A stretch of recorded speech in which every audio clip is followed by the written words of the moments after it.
guys, really quickly before this video does go ahead and start, I want to announce the brand new season of Factions is actually releasing October 18th at 3 p.m. EST. And also this video, we're going to be giving away one top rank for the brand new season. All you have to do is subscribe to my channel and comment your IGN down below. Now, enough of the app. I'm looking forward to the next season. Let's hop into the actual video. We are the richest faction in a Minecraft Factions history. If you guys watched the last episode, it was a massive episode for us. We ended up rating our main competition for the season. And I said, as long as we don't get rated for the rest of the season, we will have won the first place. And we are just a couple of days away from the end of the map. And we have still not yet been rated. And if we check out F-Top, we have got 72, almost $73 billion worth of value, which is actually insane. When you go ahead and look at it, Eclipse, our main competition for the season, has 1.2 billion. We have got like 70 times their value, which is crazy. And then Silence has close to 1 billion after that. And if we also go ahead and do such F points as well, I'm pretty sure we won both of the bi-weekly raid events as well. So yeah, even if we did get rated, we would have to finish like not even top 5, like way down below, even just for a chance of Eclipse sniping the first place, which is just straight up not going to happen because we've got 45 points. Eclipse has got 30, Hoodlums has got 16, Korea with 14. Now I want to go ahead and do a quick base tour, our $72 billion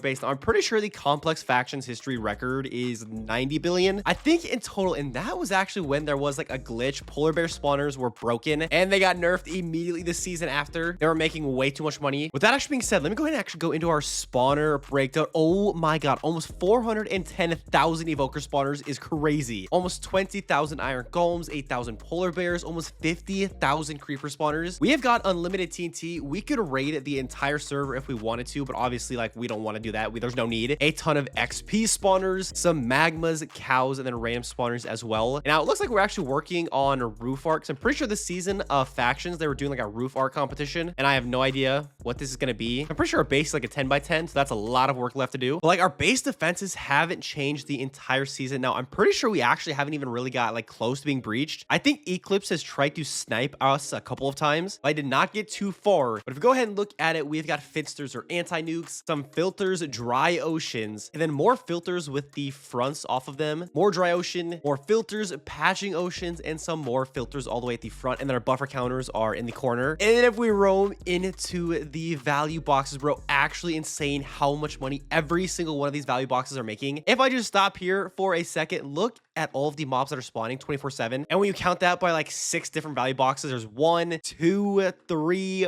4, 5, and 6, literally printing in billions of dollars per hour. And then our XP farm all the way over here, a ton of spawners as well. Now it would actually be cool if I could get promoted in today's episode to sell and see how much money we're actually making, because if you combine that with the raiding outpost buff, which it looks like Eclipse actually has right now for the past 12 hours, there's a shot bonus with that, and then also raid events, you get a shot bonus as well, the daily raid events, which it looks like Eclipse also won that as well. Yo, we're low-key slacking the past couple of days. Bro, I just did chunk info on one of our value boxes, 80,000 evokers. If we get breached in one value box, 80,000 evokers gone is crazy. Would immediately be the richest raid in Complex Factions. You'll think it's never going to happen. Now, other than that, I probably will go ahead and do a little bit of PvP in today's episode because we are actually also trying to get PvP top. If we take a look right now, the new week just started yesterday, I believe, because today is Sunday. It's Sunday night, and we're in 5th place. And I'm pretty sure we've got first place the other 3 weeks. This is the last week. Hoodlums are going crazy. There's actually an outpost going on right now, so I might join the call, see if there's any PvP going on. But I just want to go ahead and show you guys literally the richest base in Complex Factions. And if I go to F home, we probably have dubs of spawners that need to be placed, but we actually have ran out of room in this base. Nobody wants to play spawners. Okay, yeah, literally just look at, as soon as I TP'd F home, nearly a dub of evokers, nearly a dub of iron golems,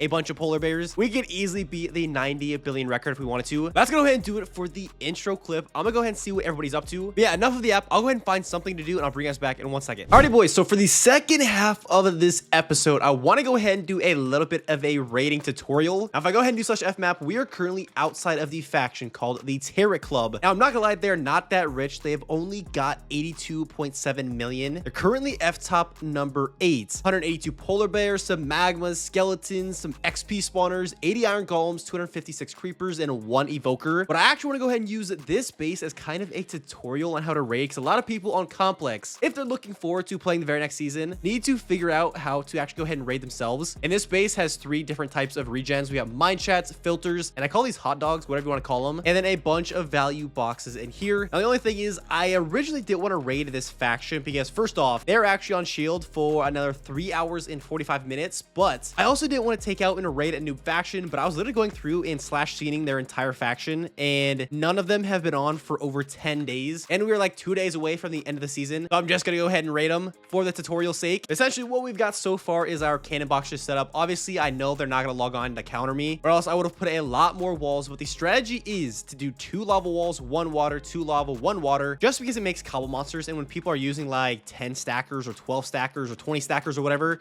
trying to side counter you, it creates cobble monsters, and it's super hard to actually get through. Now, since they're actually on shield for so long, I'm gonna go ahead and probably set up this entire cannon off camera, and then in a couple of hours when they're off shield, I'll bring you guys back, and we should be ready to raid and start the tutorial. Alrighty, boys, so they are now off of shield. If I actually go ahead and check it out in Rome, I've actually backstacked a couple of the filters while they were on shield, which low-key should be legal. I didn't break any rules, because obviously if you're on shield, TNT's not gonna explode. So yeah, 3 filters are backstacked. The only thing is, it can be super hard going back and forth. They should have no one online still. I doubt anybody logged on. They have back-to-back shields. Right? No way. There's actually no way. There's no way I'm gonna have to come back tomorrow morning and do this. Oh my god. Okay, it is the very next morning, and luckily our cannon is actually still here. So I just logged online. I claimed it because obviously it unclaimed overnight. That just shows you how inactive this faction is, and nobody even cares to raid them. Hold on, let me go ahead and make sure the barrel is actually still open. Oh my god, it actually is. Now the hard part is I do have it completely filled with TNT, like literally max 576 TNT per dispenser, but it's gonna be super hard to fly back and forth and not allow the cannon to actually blow up. Since they're not online, I probably should make like a massive hole for me to fly into that actually will work, and I can just fly on out to adjust. Okay, sandbots should load. Let's go ahead and lever a couple of shots. Please work. Beautiful. Okay, now since we do actually have these back stacked, I can just go through these really quick.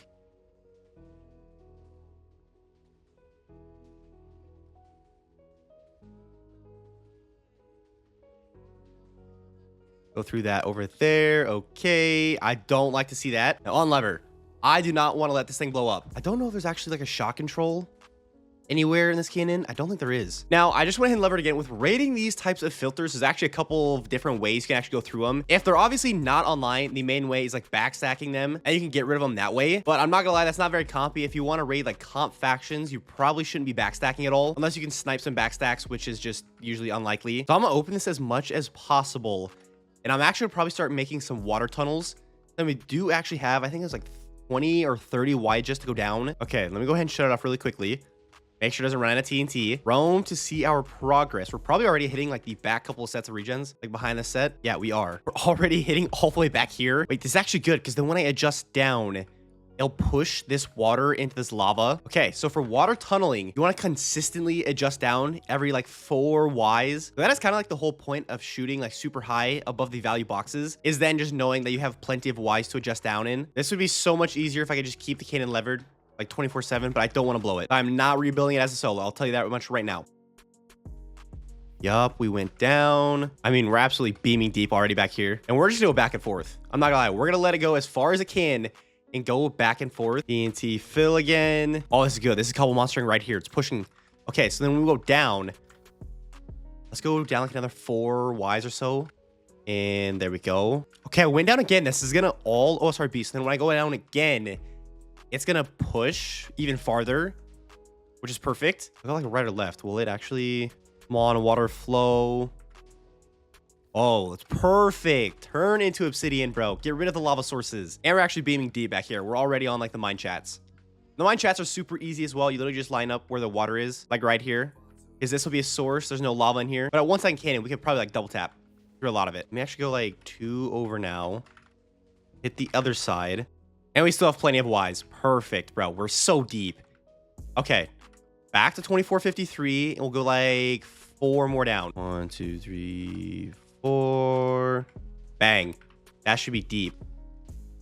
Oh yeah, we're beaming now. I'm not gonna lie, we can breach anytime. I literally just went ahead and roamed, and we are like 1 mine chat off. So at any point we can get in. Oh, that's a beam cord. That is a straight beam. Oh, bro, I already breached?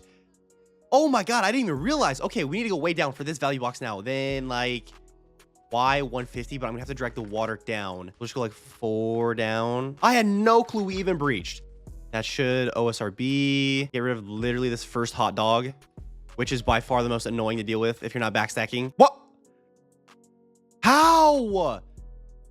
There's actually no way, bro. I literally just filled. You literally see, did the server lag or something? I'm pretty sure I got literally lagged out. Like I was roaming and nothing was rendering in. Oh my God, dude. Well, I literally breached their one value box and I would have breached the other one within like 15 seconds. Well, I guess they could just keep their value then. Like I don't care about their polar bear spawners or anything. Pretty sure this is their iron golems, their polar bears, their evokers, like they're actual good spawners we breached into. And we were literally stacking on their mine chats to get into the next value box, which is just magma cubes. Oh, well, okay. I hope it kind of makes sense, like the water tunnel tutorial a little bit and like how to set up a cannon box and cannon and all that. That's actually so frustrating that it just randomly blew up. And also, really quick update before the video does actually end. We've officially hit $101 billion of value. That is the new record. I just wanted to go ahead and throw that in there. Well, that is going to be it for the video. Hope to see you guys on for the brand new season. Catch you guys all then. Peace out.